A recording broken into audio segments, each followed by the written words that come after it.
Hello students, एक बार फिर से आप लोगों का हमारे इस यूट्यूब चैनल में स्वागत है। और हम लोग सेकेंड लेक्चर पढ़ने जा रहे हैं स्केलर ट्रिपल प्रोडक्ट का। लास्ट लेक्चर में हमने स्केलर ट्रिपल प्रोडक्ट से रिलेटेड जितने सारे जो भी डेफिनेशन था और उससे रिलेटेड प्रॉपर्टीज़ को हमने डिस्कस किया। और मैंने ये भी वहाँ पे डिस्कस किया कि विदाउट डेफिनेशंस को क्लियरली जाने, विदाउट प्रॉपर्टीज़ जाने, क्वेश्चंस आप इजी वे में हैंडल नहीं कर सकते हैं। अगर आप चाहते हैं कि क्वेश्चन हम बनाएं बहुत ही इजी वे में, तो उसके लिए आपको इससे पहले वाला लेक्चर को देखना और पढ़ना बहुत ज़रूरी है, ठीक है? तभी जाके आपको ये वाला लेक्चर अच्छी तरह से समझ में आएगा। चलिए हम लोग शुरुआत करते हैं एक बहुत ही इंटरेस्टिंग प्रॉब्लम से, जो कि बहुत बार आपके कॉम्पिटिटिव एग्ज़ाम में और साथ ही साथ बोर्ड वाले एग्ज़ाम में भी पूछा जाता है। वो क्वेश्चन है, देखो ये है आपका, if vector A, vector B, vector C are any 3 vectors, ये 3 वेक्टर है आपका, ठीक है? देन क्या कहता है? प्रूफ करें। देन प्रूफ दैट, क्या प्रूफ करना है कि a plus B, B plus C और c प्लस ए का स्केलर ट्रिपल प्रोडक्ट का जो वैल्यू होगा, this is equal to twice of A B C, मतलब a वेक्टर बी वेक्टर का c वेक्टर का स्केलर ट्रिपल प्रोडक्ट का दुगुना हो जाएगा, ठीक है? चलिए, प्रूफ करने वाले में एक फंडा है जो हमेशा हम लोग उसको यूज करते हैं, वो है कि प्रूफ हम लोग हमेशा लेंदी वाले एक्सप्रेशन से सिंपल वाले एक्सप्रेशन की तरफ जाते हैं।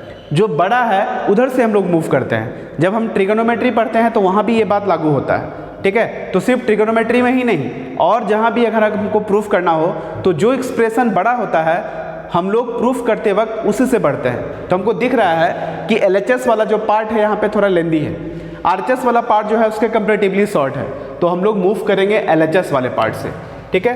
तो प्रूफ करना है, इसलिए लिखते हैं प्रूफ और लिखेंगे LHS। क्या है LHS?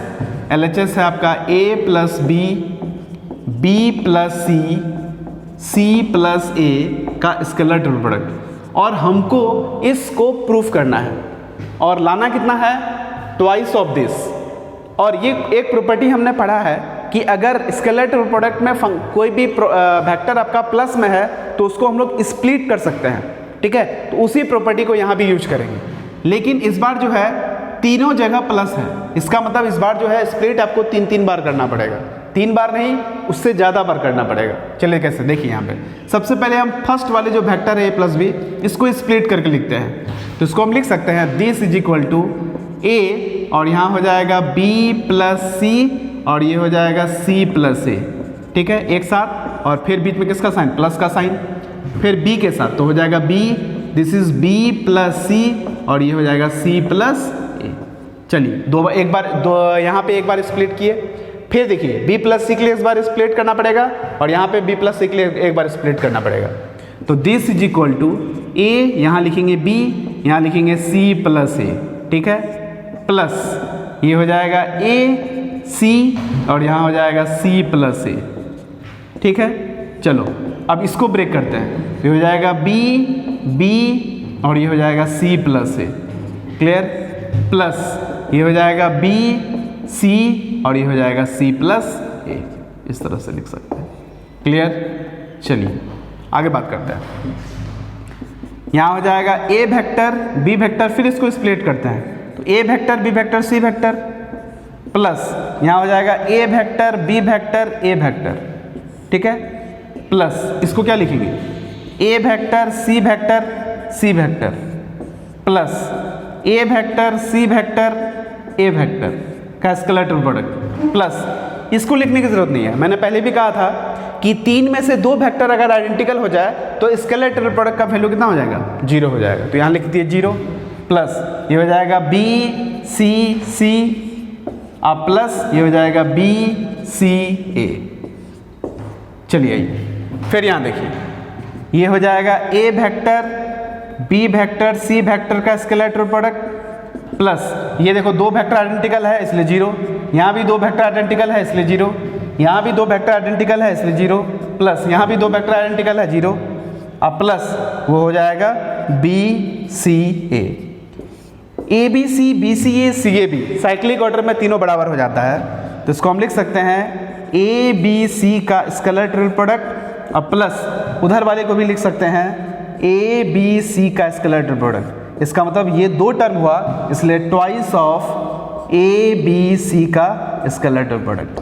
तो this is the complete proof of the above problem. और ये क्वेश्चन सिर्फ एक प्रॉपर्टी पे बनता है, वो है स्प्लिटेशन करने वाला प्रॉपर्टी। अगर ये प्रॉपर्टी आपको पता है तो थोड़ा सा टाइम टेकिंग है, थोड़ा समय लगता है 1-2 मिनट, लेकिन आप इस क्वेश्चन को इजी वे में बना सकते हैं। तो this is completely depends on properties of scalar triple product. So let us see some next some important problems.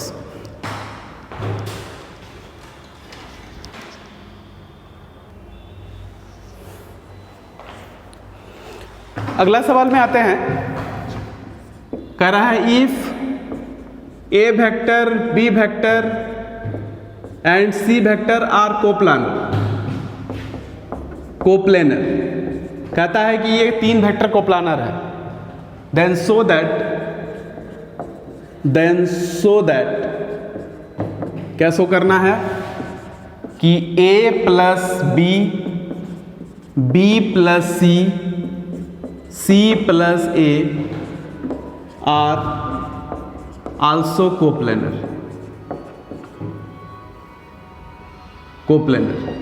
अगर ए बी सी कोप्लानर है तो आपको शो करना है कि A plus B, B plus C plus A भी coplanar होगा।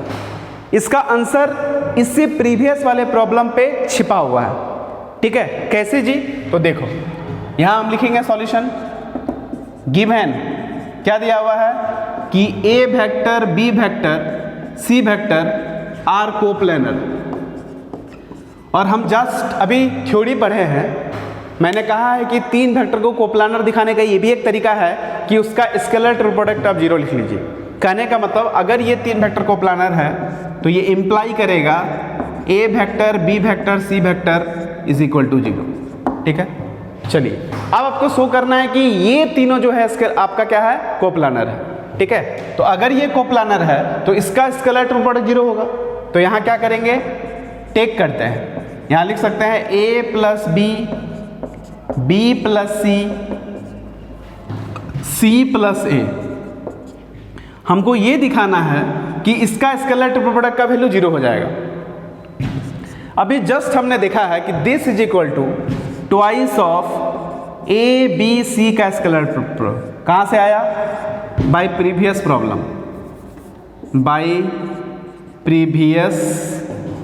Problem. पिछले वाले प्रॉब्लम में हमने यही तो प्रूफ किया था कि this is equal to this हो जाएगा। लेकिन मान लो कि ये क्वेश्चन एग्जाम में आ जाए तो वहां आप ये रेफरेंस नहीं दे सकते हैं कि बाय प्रीवियस प्रॉब्लम, आपको वहां पे इतना बराबर इतना शो करना है, पहले दिखाना है, ठीक है। ऐसा नहीं लिख दोगे कि this is equal to this होता है। ये होता है तो कैसे होता है ये आपको एग्जाम में दिखाना है, ठीक है। क्योंकि मैं यहाँ पे आपको प्रॉब्लम करवा रहा हूँ, मैं आपको दिखा रहा हूँ, मैं आपको पढ़ा रहा हूँ, और अभी जस्ट इससे पहले मैं प्रॉब्लम डिस्कस किया हूँ, तो मैं यहाँ रेफरेंस ले सकता हूँ, ठीक है। लेकिन एग्जाम में आया तो आपको वहाँ पे डिटेल में इंफॉर्मेशन देना है कि this is equal to this कैसे हो जाता है। और अभी जस्ट हम लोग देखे हैं कि इतना क्या है, 0 है, तो 2 × 0 इज इक्वल टू 0। इसका मतलब ये शो किया, ये इम्प्लाई किया, शो कर रहा है कि A plus B vector, B plus C vector और सी प्लस ए वेक्टर जो है आर क्या है, आर कोप्लानर। तो कितना आसान है, बशर्ते कि आपको 2 रिजल्ट पता होना चाहिए। वो 2 रिजल्ट क्या है कि अगर ए बी सी आपका कोप्लानर है तो हम ऐसा लिख सकते हैं, और दूसरा रिजल्ट क्या है कि this is equal to this लिख सकते हैं। ऐसा अभी जस्ट मैंने प्रूफ करके दिखाया है। अगर ये 2 रिजल्ट पता है तो आप उसके बेसिस पे ये क्वेश्चन बहुत ही शॉर्ट पीरियड में बता सकते हैं, बहुत ही शॉर्ट पीरियड में इसका आंसर दे सकते हैं, ठीक है। चलिए कुछ और प्रॉब्लम्स देखते हैं।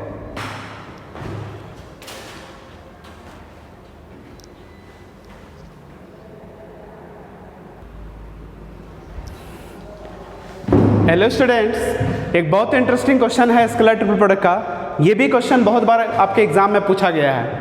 क्या है कि ए बी सी का स्केलर ट्रिपल प्रोडक्ट का स्क्वायर का जो वैल्यू होगा equal to determinant of this, इसका डिटरमिनेंट हो जाएगा।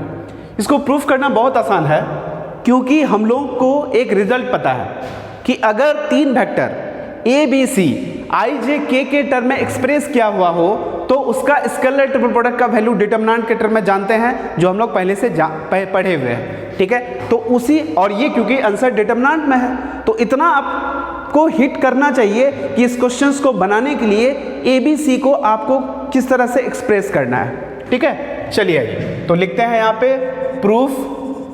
उसके पहले आप लेट करेंगे, वेक्टर ए को मान लेते हैं a1 i cap plus a2 j cap plus a3 k cap. उसी तरह से वेक्टर बी को मान लो b1 i cap plus b2 j cap plus b3 k cap. उसी तरह से सी वेक्टर को मान लीजिए c1 i cap plus c2 j cap plus c3 k cap. Clear? चलिए आइए अब क्या करेंगे, हम लोग पहले ए बी सी मतलब इन तीनों वेक्टर का स्केलर ट्रिपल प्रोडक्ट लिखेंगे, और हम लोग ये जानते हैं कि this is equal to a1 a2 a3 b1 b2 b3 c1 c2 c3, जो कि एक 3/3 ऑर्डर का डिटरमिनेंट हो जाता है। तो आप ही बताइए, जब हम इसका स्क्वायर करेंगे, देयरफॉर ए बी सी, जब हम इसका स्क्वायर करेंगे तो मीन्स इसका स्क्वायर हो जाएगा, ठीक है। तो हम यहाँ लिख सकते हैं this is equal to determinant of a1 a2 a3 b1 b2 b3 c1 c2 c3 का स्क्वायर। किसी डिटरमिनेंट का स्क्वायर मतलब उसका उसी के साथ प्रोडक्ट। तो दिस इज इक्वल टू ये हो जाएगा a1 a2 a3 b1 b2 b3 c1 c2 c3 का प्रोडक्ट करना है इसी के साथ। तो a1 a2 a3 b1 b2 b3 c1 c2 c3। Determinant का प्रोडक्ट जो है हम लोग 4 तरह से कर सकते हैं, ऐसा हम लोग को डिटरमिनेंट में पढ़ना है। कैसे कैसे? तो row to row multiplication, row to column multiplication, column to column multiplication, column to row multiplication.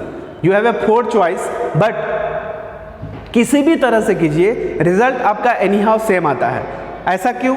क्योंकि डिटरमिनेंट खुद एक नंबर है, ठीक है, और नंबर 2 नंबर का प्रोडक्ट करोगे तो चाहे डॉट करो क्रॉस करो किसी भी तरह से प्रोडक्ट करो, 2 × 3 करोगे तो हमेशा 6 ही मिलेगा। तो उसी बेसिस पे अगर आप रो टू रो मल्टीप्लिकेशन करते हैं, रो टू कॉलम करते हैं, कॉलम टू रो करते हैं, या फिर कॉलम टू कॉलम करते हैं, आंसर आपका सेम आता है, उस पर कोई फर्क नहीं पड़ता। लेकिन रिजल्ट को देखते हुए प्रूफ करने वाले में आंसर आपके सामने में होता है, और उसको देख के अगर आप माइंड का अप्लाई नहीं करते हैं तो आपसे बड़ा गधा कोई नहीं है। कहने का मतलब देखो, यहाँ पे A dot B A dot C, कहने का मतलब ए का ए के साथ, ए का बी के साथ, ए का सी के साथ। मतलब यहाँ जो मल्टीप्लिकेशन हो रहा है वो रो टू रो मल्टीप्लिकेशन हो रहा है।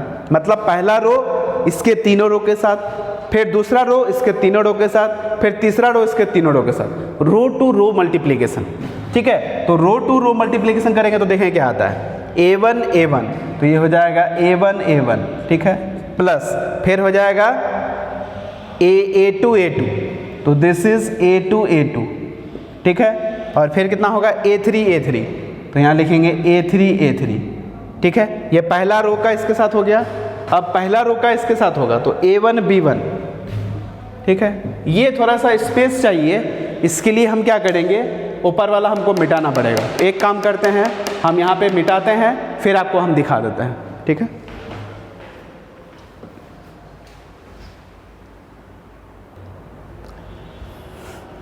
चलो देखो यहाँ पे कितना होगा, यहाँ देखो a1 a1 plus a2 a2 plus a3 a3, फिर हो जाएगा a1 b1 plus a2 b2 plus a3 b3, फिर हो जाएगा a1 c1 plus a2 c2 plus a3 c3।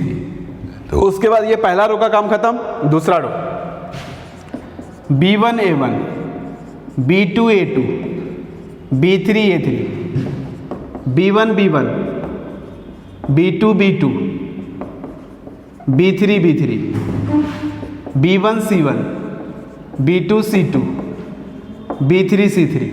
b वाला के साथ खत्म, अब सी के साथ लेंगे, c1 a1 c2 a2 c3 a3 c1 b1 C2 B2, C3 B3, C1 C1, C2 C2, C3 C3। ये भी एक 3/3 ऑर्डर का डिटरमिनेंट हो जाता है। चलिए अब जरा सा गौर करके देखिएगा, तो ये जो है ए वेक्टर, ये ए वेक्टर का ए वेक्टर के साथ डॉट प्रोडक्ट का वैल्यू है। ये ए का बी के साथ है तो लिखेंगे ए डॉट बी, वो ए का सी के साथ है तो हो जाएगा ए डॉट सी। ये बी का ए के साथ है तो हो जाएगा बी डॉट ए। आप गौर से देखिए, ये बी का बी के साथ है तो ये हो जाएगा बी डॉट बी। वो बी का सी के साथ है तो बी डॉट सी। ये सी का ए के साथ है तो सी डॉट ए। ये सी का बी के साथ है तो हो जाएगा सी डॉट बी, और ये सी का सी के साथ है। आई होप कि आपको जो आंसर है, आपका जो RHS है वो आपको दिख रहा होगा। तो this is equal to RHS। मतलब हमने a plus B plus C का स्केलर प्रोडक्ट का स्क्वायर किया तो हमको क्या मिला, a dot A dot B, A dot C, B dot A, B dot B, B dot C, C dot A, C dot B, C dot C मिल गया, जो कि यहाँ आपको दिख रहा है। क्लियर? तो इस तरह से आप, इस तरह का और भी कोई क्वेश्चन रहेगा तो आप इसको डील कर सकते हैं। ठीक है, चलते हैं, कुछ और भी प्रॉब्लम्स हम लोग देखते हैं।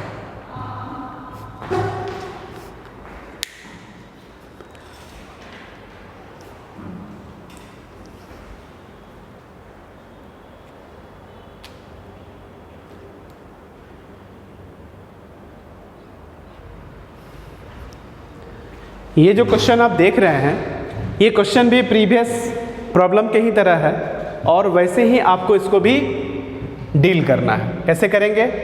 तो आप देख रहे हैं क्वेश्चन क्या है कि 5 गो वेक्टर है यहाँ पे A B C L M। इस तरह से है कि A B C का स्केलर प्रोडक्ट और L M का क्रॉस प्रोडक्ट का जो प्रोडक्ट होगा that will gives the data, मतलब ये डिटरमिनेंट प्रोवाइड करेगा। ठीक है, चलिए आइए हम लोग क्या करते हैं, प्रूफ लिखते हैं। देखने से ही लग रहा है कि सबको आपको IJ के टर्म में एक्सप्रेस करना पड़ेगा। तो क्या करेंगे यहाँ पे, लेट A वेक्टर बराबर मान लेते हैं A1 I cap plus A2 J cap plus A3 K cap, ये A वेक्टर मान लिए। उसी तरह से B वेक्टर मान लेंगे B1 I cap plus B2 J cap plus B3 K cap.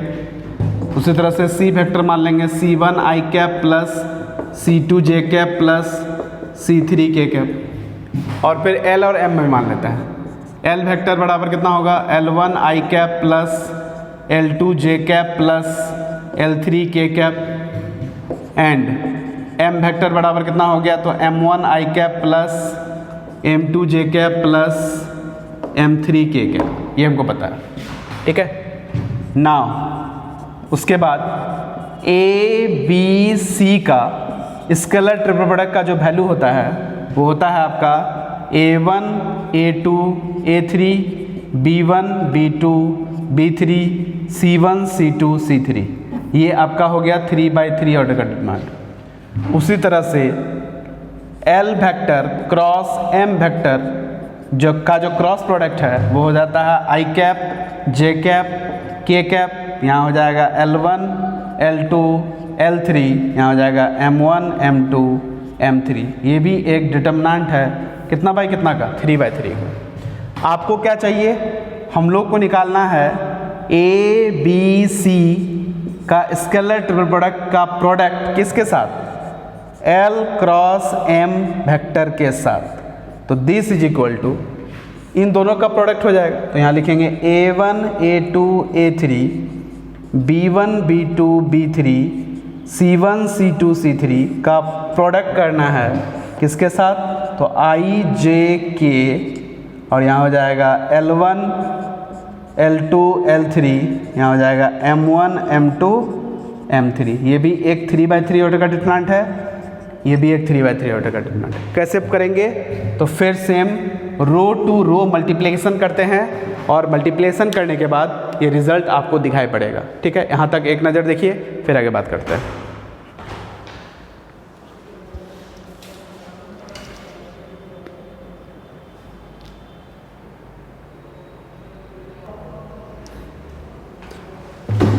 चलिए, row to row multiplication. After row to row multiplication we get, क्या मिलेगा जी?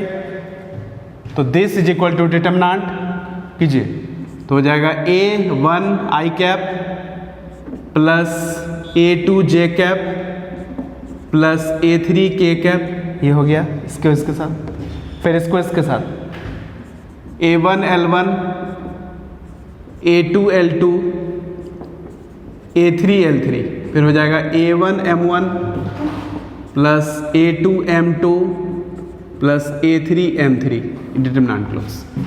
फिर आइए इस B का, तो हो जाएगा B1 आई कैप प्लस B2 जे कैप प्लस B3 के कैप, फिर हो जाएगा B1 L1 plus B2 L2 plus B3 L3, और यहाँ हो जाएगा B1 M1 plus B2 M2 plus B3 M3।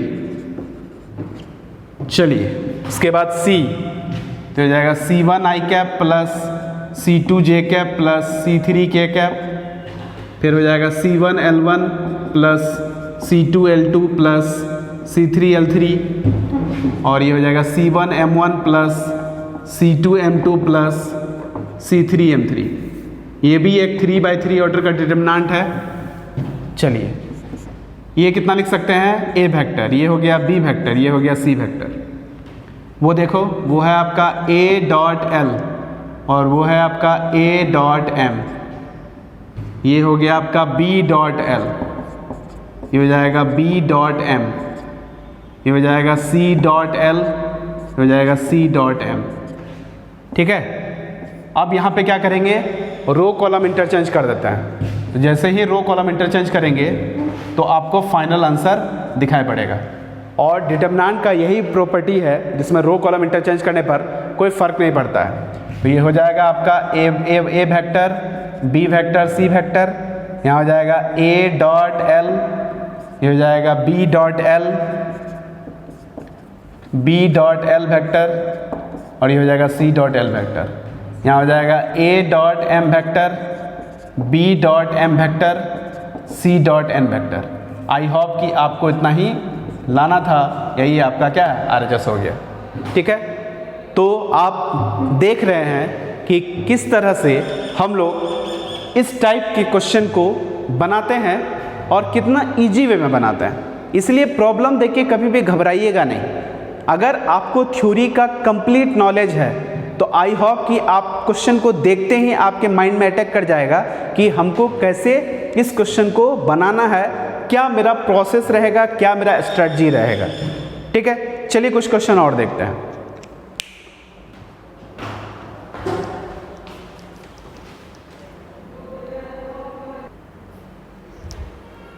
Hello students, ये क्वेश्चन है, ये बहुत इंटरेस्टिंग क्वेश्चन तो नहीं कह सकते हो, ये जस्ट कैलकुलेशन बेस्ड क्वेश्चन है। ठीक है, इसको प्रूफ करना है दिस बराबर दिस, और ABC को 3 वेक्टर दिया हुआ है। ऐसे ही दिखने से लग रहा है कि इसको प्रूफ करेंगे हम लेफ्ट हैंड साइड से। तो आप क्या करो, इसका प्रूफ लिखो। LHS कितना दिया हुआ है? तो C plus B cross C plus A dot C plus B plus A। ठीक है, चलिए पहले क्रॉस का काम होगा क्योंकि ये स्केलर प्रोडक्ट का वैल्यू है। तो दिस इज इक्वल टू, इसको हम लिख सकते हैं C, या फिर एक काम कर सकते हो, क्यों ना हम इसको इस तरह से सजाते हैं, C plus B, C plus A, और ये हो जाएगा C plus B plus A। Scalar product, 2 vector का क्रॉस विथ डॉट। ठीक है, ऐसा लिख सकते हैं C B C A, A B A plus B, B plus C, C plus A। तो यहाँ पे इसको C के साथ अलग कर दीजिए, तो ये हो जाएगा C plus B, C plus A, और यहाँ पे C अलग कर दिए, और प्लस ये हो जाएगा, इसको हम लिख सकते हैं C plus B, C plus A और B प्लस A। ये ऐसा हम लिख सकते हैं, हमने यहाँ पे इसको ब्रेक कर दिया। चलिए आइए, अब ये C वेक्टर है और ये C प्लस A है, ये C प्लस B है, तो इसको हम ऐसा लिख सकते हैं C और यहाँ लिखेंगे C प्लस A और ये C वेक्टर एक साथ plus B C plus A C vector एक साथ। ये जरा सा गौर कीजिए, यहाँ देखो तो क्या लिखा हुआ है, इसको लिख सकते हैं A plus B, B plus C, C plus A, तो this is twice of A B C का स्केलर प्रोडक्ट, जो कि हम लोग पहले भी जान चुके हैं, पहले भी पढ़े हुए हैं, लिख सकते हैं ऐसा। अब जरा सा देखो, दो फैक्टर सेम है इसलिए क्या होगा आंसर 0, प्लस इसको आप अलग कीजिएगा तो हो जाएगा B C C एक साथ और प्लस B A C, ठीक है, दिस आ plus twice of A B C ऐसा लिख सकते हैं। और B C C दो फैक्टर सेम है इसलिए 0 0 प्लस 0, और यहाँ देखो ये साइक्लिक ऑर्डर में नहीं है क्योंकि B C A होता है, इसका मतलब इसको अगर हम साइक्लिक ऑर्डर में लिखेंगे तो साइन बदल जाएगा, तो हो जाएगा A B C और यहाँ plus twice of A B C का स्केलर प्रोडक्ट, तो दो में से एक घट जाएगा, तो फाइनली आ जाएगा A B C का स्केलर प्रोडक्ट का वैल्यू जो कि हमको लाना था। तो आप देख सकते हैं ये क्वेश्चन कंप्लीटली कैलकुलेशन बेस्ड है, और बशर्ते कि आपको ये सब थोड़ा बहुत जो प्रॉपर्टीज़ है स्केलर प्रोडक्ट का वो आपको हर हाल में आना चाहिए। ठीक है, चलिए देखते हैं कुछ और सवाल।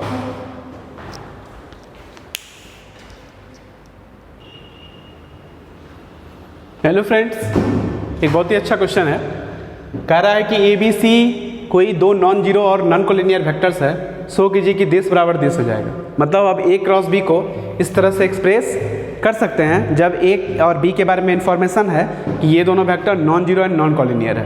क्लियर? तो सॉल्यूशन लिखते हैं। एक काम करते हैं, हम ए क्रॉस बी को, क्योंकि ए क्रॉस बी को कैसे इंडिकेट किया, आई जे के टर्म में एक्सप्रेस किया, तो दिस इज इक्वल टू हम लिख सकते हैं एक्स आई कैप प्लस वाई जे कैप प्लस जेड के कैप, ये हम मान लिए। ठीक है, उसके बाद हम क्या करते हैं, आप इसको आई के साथ, क्योंकि देखो ए क्रॉस बी डॉट आई, इसका मतलब ये ना होता है, तो हम क्या कर रहे हैं, आप ये टेक कर रहे हैं, ए क्रॉस बी को आई के साथ डॉट कर रहे हैं। तो जब हम आई के साथ डॉट करेंगे तो एक्स आई कैप प्लस वाई जे कैप प्लस जेड के कैप का आई के साथ डॉट करेंगे तो सिर्फ x मिलेगा, तो x के जगह में हम इतना लिख सकते हैं, तो यहाँ लिख सकते हैं similarly a cross b dot j की जगह में y आ जाएगा and a cross b dot k जब हम करेंगे तो z हो जाएगा। तो देयरफॉर a क्रॉस b, जो कि हम x लिखे हैं, x की जगह में हम इतना लिख सकते हैं a cross b dot i और बाहर में i कैप प्लस ये हो जाएगा a cross b dot j, बाहर में j कैप और प्लस a क्रॉस b बाहर में k कैप और कंप्लीटली बाहर k कैप। अब इसी को हम लोग ऐसे एक्सप्रेस कर सकते हैं, ए बी आई कैप और बाहर में आई कैप प्लस ये हो जाएगा ए बी जे कैप और बाहर में जे कैप प्लस ए बी के कैप और बाहर में कितना होगा के कैप। यही तो हमको दिखाना था। ठीक है, तो हम लोग क्या करिए, इस क्वेश्चन को बनाने के लिए इस क्वेश्चन का जो एक्सप्रेशन था, ए क्रॉस बी को अरेंज करने का तरीका था, वैसा हम लोग मान लिए और मान करके आंसर को देखते हुए वर्कआउट करना स्टार्ट किए। जैसे ही वर्कआउट किए तो आपको एक्स वाई जेड का वैल्यू मिल जाता है, वही एक्स वाई जेड का वैल्यू आप यहाँ पे रख देते हैं तो फाइनली आपको ये आंसर मिल जाता है। क्लियर? तो इस लेक्चर को मैं यहीं क्लोज करता हूँ।